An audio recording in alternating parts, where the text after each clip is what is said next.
Waalaikumsalam. Woi, kurang semangat betul ya. Hidup tidak berpantang, penyakit lama kambuh kembali. Jawab salam tidak lantang, diulangi sekali lagi. Assalamualaikum warahmatullahi wabarakatuh. Waalaikumsalam. Pak, kalau salam itu dijawab semangat, siapapun penceramah ikut semangat, Pak. Ini saya ceramah di tempat sendiri kurang semangat. Iya, Pak. Aduh. Luar biasa ya. Jalan-jalan ke Teluk Kelasan, jalan ke pasar, beli ikan bagus, ikan gabus ya.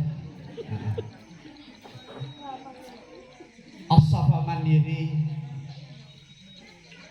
memang luar biasa. Anaknya kecil-kecil sudah bagus membaca Al-Quran. Bapak Ibu, kita memuji dan bersyukur kepada Allah Subhanahu wa taala. Alhamdulillahirabbil alamin wal aqibatul muttaqin. Allahumma shalli ala sayyidina Muhammad wa ala alihi washabihi ajma'in. Yang kita hormati Bapak Kepala Desa yang mewakili beserta segenap jajarannya, Ketua BPD dan anggota. Yang kita hormati para orang tua kita, pemuka agama, pemuka masyarakat, tokoh-tokoh pendidik, para pengusaha, tokoh-tokoh pemuda, ibu-ibu penggerak majelis taklim, ya, penggerak PKK, ya, para bapak ibu wali santri dan para santri, terusus kepada panitia hadir bersama kita pada malam hari ini, Ibu Hajah Dahnawati, ya tadi disebut sebagai salah satu calon DPRD Kabupaten Negeri Hilir, dan juga ada adik saya ini Susi, tetangga saya. Saya ini termasuk yang bersyukur dan serba salah. Dua tetangga saya dari depan dan samping semuanya calon. Datang ponaan dari pasar, ponaan pula. Kira-kira kemana suara saya ini akan saya? Hah? Keponaan lah. Bapak Ibu, ya, kemana suara itu akan sampai, kesanalah dia akan ya mendapatkan berkahnya kepada siapapun juga. Jangan kita pernah merasa bahwa kita lebih, lalu kesempatan itu lebih banyak, walaupun kenyataan seperti itu. Ada di antara kita suaranya kalah, tiba-tiba tidak lama kemudian meninggal, nomor 2 yang naik. Ya contoh kan ada ADT. Ya kalau usah berkecil hati, biasa-biasa saja. Ya, hidup ini ada namanya nasib. Ya, itu tidak bisa dihindari, Bapak. Tadi saya mulai ragu berpidato di hadapan, ceramah di hadapan Bapak. Patulah itu Bang Zubair mengatakan, ya, kalau sempat beliau jadi kepala desa, tak ada habis jatah saya. Beliau sambutan kepala desa, bagian saya sudah diambil sebagian. Kamu sampaikan apa kira-kira? Patulah, ya. Kalau Ustadz mau jadi kepala desa, itu biasanya turun pemilihnya. Rupanya itu yang dikhawatirkan. Tapi yang bagus, Pak, kalau Ustadz itu jadi kepala desa seperti beliau jadi kepala desa, itu menurut saya malah lebih bagus. Bisa irit biaya, Pak. Coba sambutan kepala desa sekaligus ceramah agama. Malah ada permintaan ditutup dengan doa. Berapa amplop itu kira-kira? Mantap kan? Luar biasa. Iya.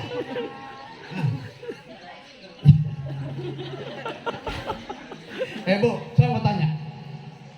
Di dalam Ihya Ulumuddin ada disebutkan hudurul ya majlisul alim afdalu min salati al farakah. Duduk di majelis taklim seperti ini itu lebih baik daripada salat 1000 rakaat. Ada yang pernah salat 1000 rakaat? 20 rakaat aja kau, 8 rakaat pandu sudah mati loh. Yang besar aja kalah, apalagi seperti kita. Iya, kadang-kadang tak sempat zikir karena begitu mau cepat. Iya, tak bisa zikir bersama, tak bisa doa bersama. Lain persoalannya, soal bid'ah nanti urusannya. Yang penting tidak tahan kalau terlalu lama. Apalagi kalau ceramah sudah mulai jam begini, kita sudah mulai mengantuk ya. Saya ingin sampaikan kepada Bapak Ibu, tidak penting lama ceramah itu, yang penting masuk. Ya. Karena itu saya ingin sampaikan yang pertama ya, kita tidak pernah sholat sampai 1000 rakaat, tapi kita diberi kesempatan mendapatkan nilai yang luar biasa. Dengan dulu seperti ini, kita mengantuk, tinggalkan tugas, tinggalkan kerjaan, bahkan Bapak Ibu sudah datang di sini habis waktunya, Bapak jadi donatur, ibu-ibu tinggalkan dengan bekerja di sini, tetapi ini semua tidak sia-sia. Lebih baik daripada 1000 salat sunnah. Bahkan Bapak Ibu, di Al-Asqalani malah disebutkan, bukan hanya ada yang pernah hadir di sini orang meninggal, 1000 orang meninggal. Bahkan hadir di sini lebih baik daripada menghadiri 1000 orang meninggal. Coba, Pak, 1000 orang meninggal. Lebih bagus hadir begini. Beda kalau hadir di 1000 orang hidup, karena itu bisa mencoblos. Orang mati tidak bisa mencoblos. Nah, kayak Bu Haji Idar atau Bu Susi datang, itu penting Pak, jangan 1000, 2 orang pun didatangi. Kenapa? Suara itu Pak sangat penting walau hanya 1. Tapi kalau 1000 sudah meninggal, nggak ada gunanya. Dia hanya butuh doa, kata Pak Haji tadi ya.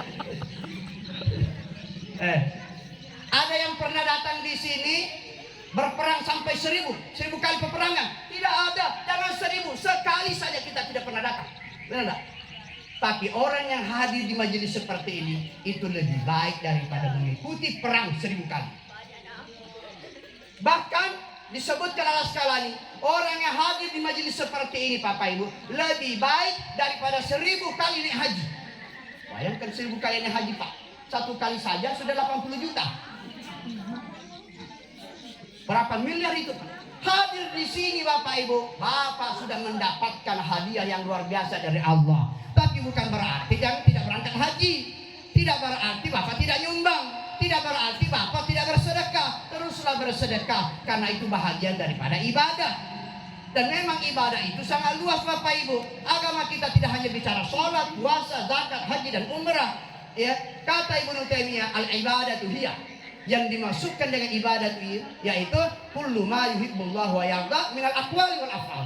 Setiap pekerjaan setiap pekerjaan yang Allah cintai, yang Allah ridai, yang Allah berkahi, yang Allah senangi, baik itu perkataan maupun perbuatan, semua menjadi ibadah. Ibu datang di sini melihat ustaz, ustaz dilihat, tapi bukan ustaz ini, ustaz yang memang berilmu, memang menjadi idola, memang ideal, patut diikuti. Melihat saja wajahnya itu lebih baik daripada bersedekah 1000 dinar.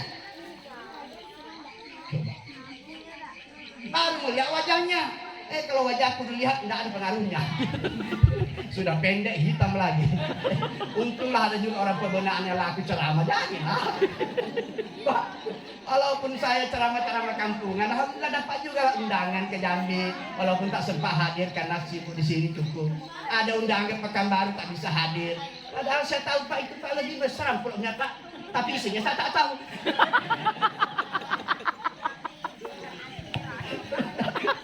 Aduh Pak, kamu Bapak pikir itu enak jadi penceramah? Saya tahun ini pergi ceramah Pak. Saya sudah jadwalkan pergi ceramah Pak. Saya datang ke tempatnya Pak. Sudah hampir masuk ke paritnya. Hampir sampai ke musallanya Pak. Tiba-tiba saya teringat, ini panitia kok sepi-sepi aja, jangan-jangan tak jadi. Rupanya Bapak Ibu, ya begitu saya telepon panitianya, maaf Pak, tak jadi kegiatannya. Ada DPR yang bawa ustaz. Padahal saya sudah tinggalkan rumah Pak. Emangnya ustaz tak bisa ditipu? Ini orangnya ditipu. Saya sudah berangkat. Kalau belum berangkat Pak tidak jadi masalah. Ya. Yang kedua, memang saya tidak berangkat, belum berangkat diberitahukan. Itu mending sedikit. Ini sudah berangkat. Nah, kadang-kadang orang sudah bilang tuh, Pak Ustaz mana pendampingnya? Giliran saya bawa pendamping, ceramah tak jadi. Memang nasib. Ya Pak, Bapak bayangkan itu. Bapak pikir hanya masyarakat yang bisa ditipu, ustaz juga ditipu. Baru dia minta maaf, udah ustaz harus memaaf, tidak masalah, itu biasa. Cuma jangan lakukan seperti itu. Kita juga banyak tugas yang lain. Dipikirnya hanya dia yang penting. Pak, kita penting belajar. Saya berharap Bapak Ibu penting belajar. Membaca Al-Quran itu bukan kecil nilainya Bapak Ibu. Ya, benar kata bang saya tadi bahwa Sebenarnya yang beruntung itu bukan hanya anak, tapi kita orang tua juga ikut mendapatkan keberuntungan ketika anak-anak kita pandai membaca Al-Quran. Dia membaca doa sampai sama kita. Kenapa sampai? Karena doanya bagus. Tapi kalau anak-anak kita membaca doa, membaca Al-Quran, tapi tidak bisa membedakan mana mat tabi'i, mana mat jais, mana mat aril sukun, iya kan, mana bisa benar? Iya kan? Saya juga heran kadang-kadang ini. Kita membaca tapi tidak bisa membedakan. Bahkan kadang-kadang kita ini termasuk saya, karena mentang-mentang ini sudah terbiasa, sudah saya hebat, tapi kadang-kadang membaca mata aja bisa lebih dulu. Ya. Alhamdulillahi Rabbil Alamin. Kira-kira lebih tidak usah. Setengah harkat lebihnya sudah salah. Apalagi sampai 1 harkat, 2 harkat. Iyyaka na'budu, iyyaka. Kadang-kadang itu menyambung kata itu disambung dari huruf sebelumnya. Alhamdulillahi Rabbi. Hirabbi itu selesaikan alhamdulillahi rabbil alamin. Karena hirabbi itu permusuhan. Tapi karena kita tidak pernah belajar, saya sangat setuju. Kadang ini Pak Jerafi sedang bisa bicara. Apa salahnya kata Pak Manzuber tadi? Yang kita pun yang tua-tua tidak ada salahnya lah duduk bersama memperbaiki bacaan kita.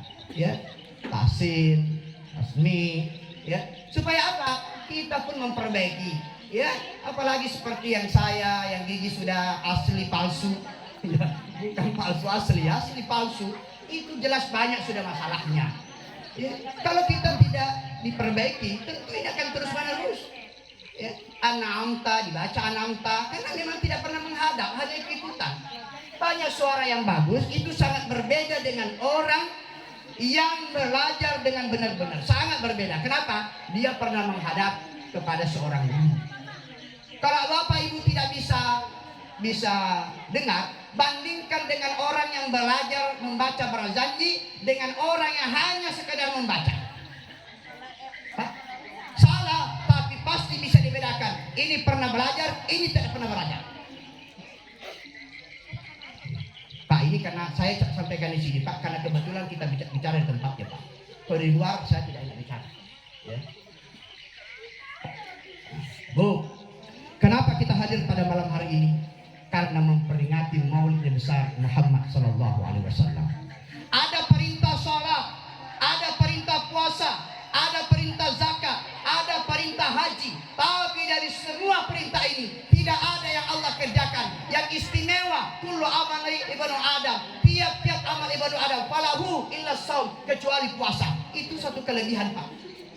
Tetapi begitu ada perintah salawat. Di dalam surah Al-Anbiya ayat 107 Allah sebutkan, Innallaha wa malaikatahu yusalluna 'alan nabi ya ayyuhalladzina amanu sallu 'alaihi wa sallimu taslima. Apa kata Allah? Sesungguhnya Allah dan malaikatnya apa yang dilakukan? Innallaha wa malaikatahu yusalluna 'alan nabi, bersalawat kepada nabi. Allah malaikat bersalawat, maka kita juga disuruh bersalawat Bapak Ibu. Iya. Salat Allah tidak salat, puasa Allah tidak puasa, zakat Allah tidak zakat. Tetapi begitu salawat Bapak Ibu, kita disuruh salawat. Allah dan Rasulnya mengawali salawat itu. Bu, itu kalau kita membaca salawat, itu terbuka pintu langit. Karena yang bisa membuka, salah satu membuka pintu langit selain sholat, salawat. Terbuka pintu langit. Makanya dulu pernah dengar gak?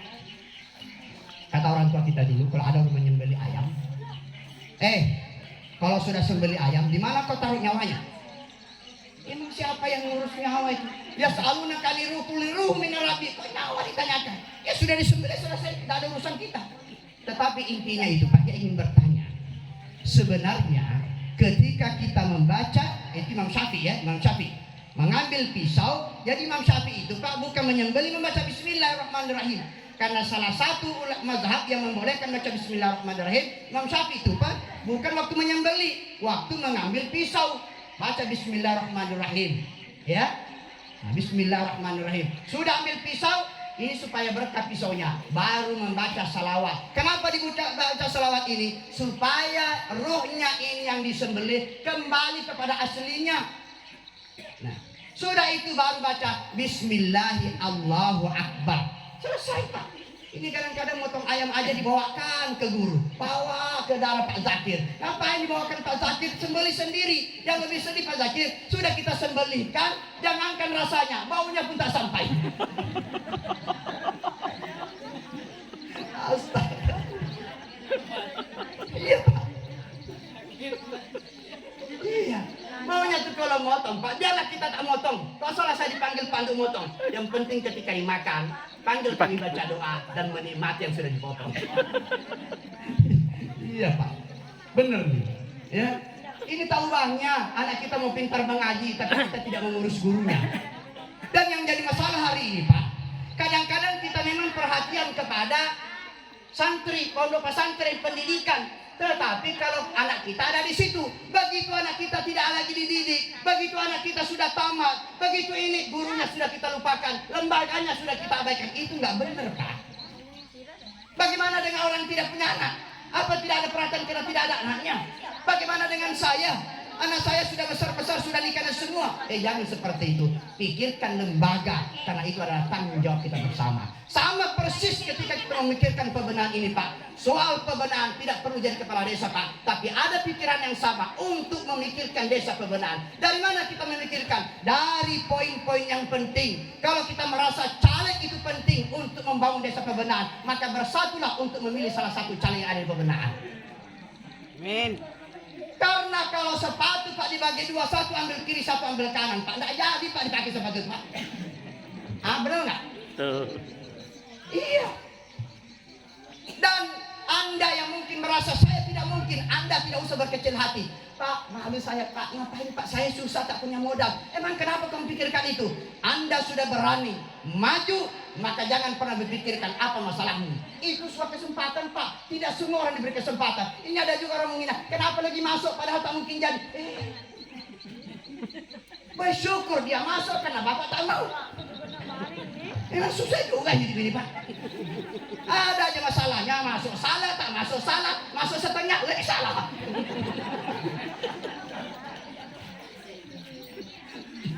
Bagaimana Pandu? Coba kalau Pandu pergi suntik masuk setengah, kira-kira bayar separuh mau? Kalau aku tak bayar tuh lah. Tak bayar. Pak, jadi nanti kalau ada yang mencoblos nanti tanggal 14 Februari 2024, separuh hatinya dicoblosnya Pak Zakir, lalu dicoblosnya Pak Juzubai, Pak hangus tuh Pak. Jangan, ya cinta bisa dibagi Pak, tapi suara tidak bisa dibagi. Ya. Benar itu Pak. Dari mana kita bisa membangunnya? Dari kompak. Bersama-sama kita semua potensi yang ada.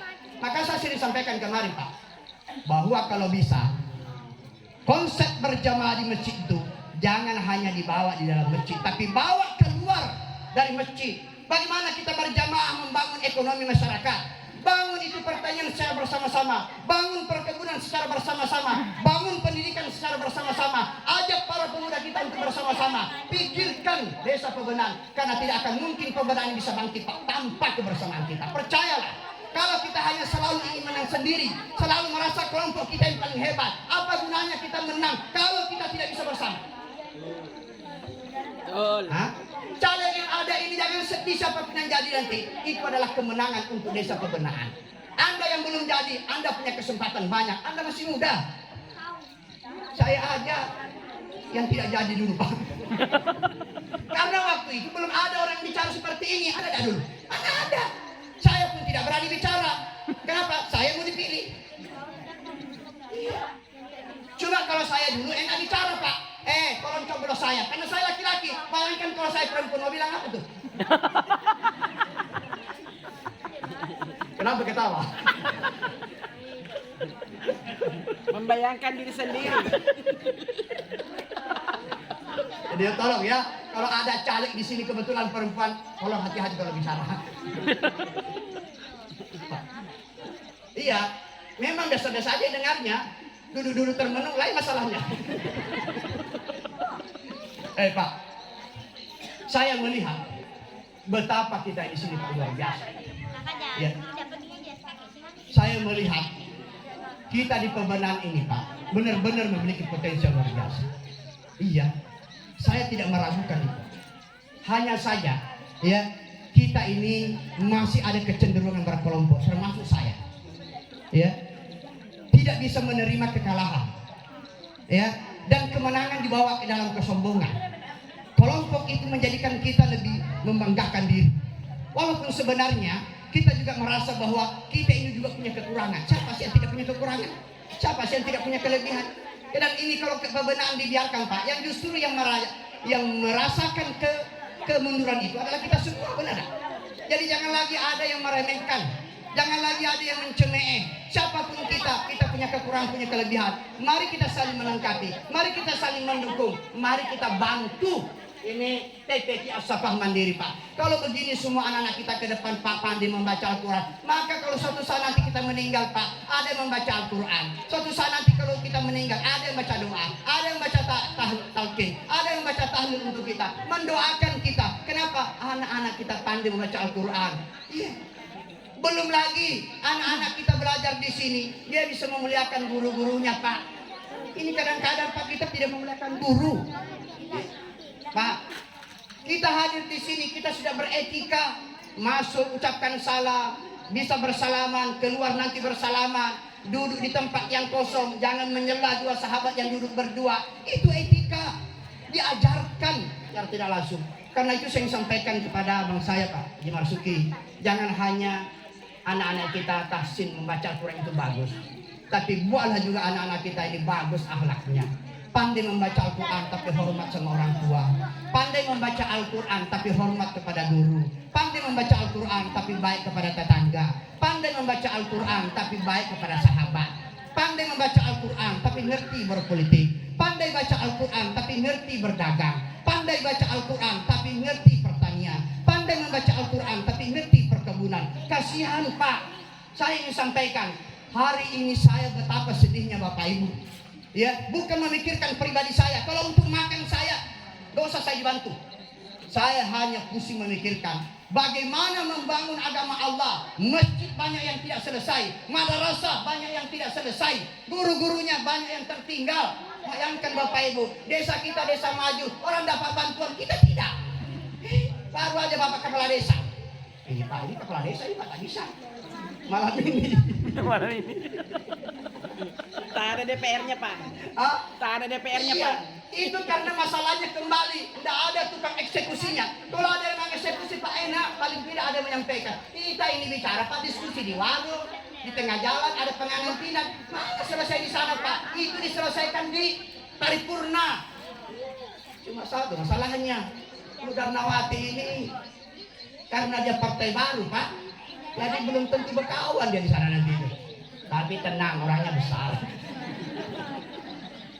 Tidak hilang dah. Pak, Bu, saya berharap banyak kepada kita semua. Kita yang punya tanggung jawab. Ada yang menarik ibu-ibu. Rasulullah Shallallahu Alaihi Wasallam hadir di tengah-tengah umat. Dia selalu menjadi idola Bapak Ibu. Ketika kecil, dia menjadi teman, dia menjadi anak-anak yang membuat kita bahagia, yang menjiwa orang tersenyum. Itu anak-anak. Tak sama anak-anak hari ini, menjengkelkan. Habis pulsanya marah-marah sama ibunya. Rusak HP-nya, minta cepat diganti. Iya, pinjam sebentar, marah sama kita. Kita punya paket, habis sama anak. Memang menjengkelkan hari ini anak-anak Pak. Rasulullah tidak seperti itu.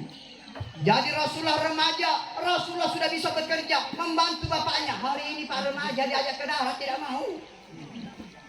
Disuruh cuci piring, tidak mau. Padahal kita dulu Pak, waktu kita masih remaja, bukan hanya cuci piring Pak, ngangkat air dari sumur ke rumah, kita angkat. Sudah itu kita cuci piring, kita cuci baju. Anak kita sekarang tinggal cuk. Itu pun kadang-kadang kosong Pak kita. Kok tahu Pak, anak saya juga begitu. Tinggal masih juga. Kita dulu Pak, waktu saya sudah punya istri, punya anak, sudah punya anak di darat, itu Pak kalau nimbang air, mari kita menimbang air. Kadang-kadang Pak kalau tengah malam kita tidak bisa membedakan apa isinya ember ini. Yang ketawa tuh berarti sama, karena merasakan hal yang sama. Bersyukurlah kita hari ini ada air dari bawah. Dulu dari sungai itu Pak, entah barang Bapak, entah barang saya. Kadang-kadang kita tukaran. Oh, salah cedok rupanya. Ya Allah, bagi yang ketawa itu berarti kita senasib. Iya Pak. Hari ini betapa kita ini bersyukur kepada Allah Subhanahu wa taala. Tidak ada lagi seperti itu, tapi anak-anak kita justru tambah manja. Benar tak? Anak-anak kita tambah manja. Rasulullah ketika menjadi dewasa barulah ada kebencian. Ketika Rasulullah SAW menyampaikan risalah Pak, di situ orang tidak senang karena Rasulullah mengajarkan kebersamaan. Yang kaya yang miskin sama. Kalau masuk ke masjid siapa duluan, dia disahkan pertama. Itu Pak, Rasulullah mengajarkan. Yang kaya yang miskin tidak ada bedanya di hadapan Allah. Itu yang dia tidak suka, karena dia maunya yang kaya itu bagus tempatnya. Nggak bisa. Anda terlambat datangnya, duduk di belakang. Iya, begitu. Itu yang tidak disenangi. Apalagi yang tidak disenangi Rasulullah, karena Rasulullah itu tidak membolehkan menyembah berhala. Padahal waktu itu kufar Quraisy menyembah berhala. Tukang pahat habis bisnisnya. Tukang pahat habis. Coba kalau ada usaha sekarang bilang, Pak, tidak boleh jual sawit, tidak boleh tanam sawit. Kira-kira kalau begitu Pak Agus orang pertama membenci saya. Iya, benar Pak. Karena itu bisnis dia dan itu tidak dibolehkan, maka ini yang dibenci dia. Pak, Rasulullah tidak dibenci karena menyampaikan risalah Pak, bukan karena keburukannya, karena kebaikannya. Iya, Pak. Karena itu kalau kita ingin mencontoh Rasulullah, jadilah orang yang selalu membuat orang lain tersenyum. Buatlah orang selalu bahagia dengan kehadiran kita. Suami, buatlah istrimu bahagia. Istri, buatlah suami kita bahagia. Kata Rasulullah ketika ditanya oleh sahabat, ya Rasulullah, ayyul amali afdal? Apakah amal ibadah yang paling afdal, yang paling utama? Apa kata Rasulullah? Apa kata Rasulullah? Ya, ayyudahila fi qalbi akhika surura. Ketika engkau memasukkan rasa kebahagiaan di hati saudaramu. Bu, apa yang membuatmu bahagia karena ada suami? Ketika suami pula membawa oleh-oleh, ketika suami membawa berita gembira, ketika suami memberikan uang, benar tak? Gembira perasaan istri kita. Sama kami juga suami akan sangat gembira ketika ibu-ibu itu merawat anak-anak kami dengan penuh bahagia. Kami tidak ada di rumah tapi anak baca Al-Quran. Kami tak ada di rumah tapi anak tetap mengaji. Kami tak ada di rumah tapi ibu tetap menjaganya. Kami tak ada di rumah, kami datang anak sudah kumpul, makanan sudah siap. Alhamdulillah. Ini kadang-kadang kita pulang, mana anakmu? Belum pulang, main layang-layang. Mana anakmu? Wah, tengah malam baru pulang. Mana anakmu? Lagi ke sini. Mana anakmu? Lagi ke sini. Lagi tidak, ini tidak. Uangnya mana? Hilang. Ini membuat suami. Apalagi Pak, kami ini suami-suami ibu. Iya, kurang senang lah kata-kata itu. Kalau bisa jangan sering-sering diungkapkan. Sebentar bang, nanti bang. Itu kata-kata yang benar-benar kurang apa tuh ya? Pak Latif. Ya, kami ini laki-laki Pak, kalau sudah mau minum langsung mau minum. Kalau sudah mau makan langsung mau makan, jangan bilang nanti. Karena itu menjengkelkan. Bapak Ibu, sayang sekali karena waktu kita ya singkat dan kita sudah sering ketemu. Nanti ketemu lagi di hari Sabtu ya. Jadi kita tidak usah terlalu banyak. Saya hanya ingin pesankan Pak, ternyata hidup ini Pak semua ada hikmahnya. Kadang-kadang kita tidak menangkap hikmahnya. Contoh terakhir ya, Bu, perhatikan, banyak orang menjelek-jelekkan rokok. Ya, orang ini saya tidak cerita menjelekkan, tidak haram. Cuma kalau Bapak Ibu ingin belajar dari rokok, belajarlah dari rokok. Ada rokok? Nah, minta rokoknya satu supaya lebih jelas.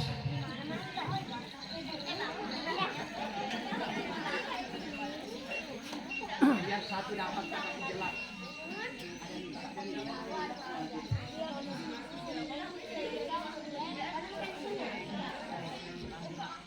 Pak, perhatikan nih. Ini ada rokok, ya. Sudah kita merokok, pegang begini kita bakar. Sudah dibakar, ya. Begitu mau sampai di sini, kita buang. Kenapa Bapak buang? Karena kalau dibakar semua, yang terbakar itu mulut. Benar tak? Yang terbakar itu di bibir. Maka sebaiknya jangan dibakar semua. Begitu tertinggal, apalagi setinggal puntungnya, udah buang aja. Karena kalau Bapak biarkan, maka yang terbakar itu bibir. Hikmahnya apa dalam rokok ini? Sebenarnya Bapak Ibu, harta kita yang ada dititipkan Allah, itu jangan dimakan semua. Keluarkanlah zakatnya, keluarkanlah infaknya, keluarkanlah sedekahnya. Karena kalau tidak, dia akan menjadi pembakaran nanti di akhirat. Jelas sudah? Jelas? Masuk tidak kira-kira? Masuk baik. Kalau sudah masuk berarti sah suaranya. Ya, sayang sekali ya. Tidur nyenyak di atas ranjang, air mengalir tempat ikan. Mudah-mudahan ceramahnya panjang tetapi tidak membosankan. Subhanaka wa bihamdika asyhadu an la ilaha illa anta astaghfiruka wa atubu ilaik. Wassalamualaikum warahmatullahi wabarakatuh. Waalaikumsalam.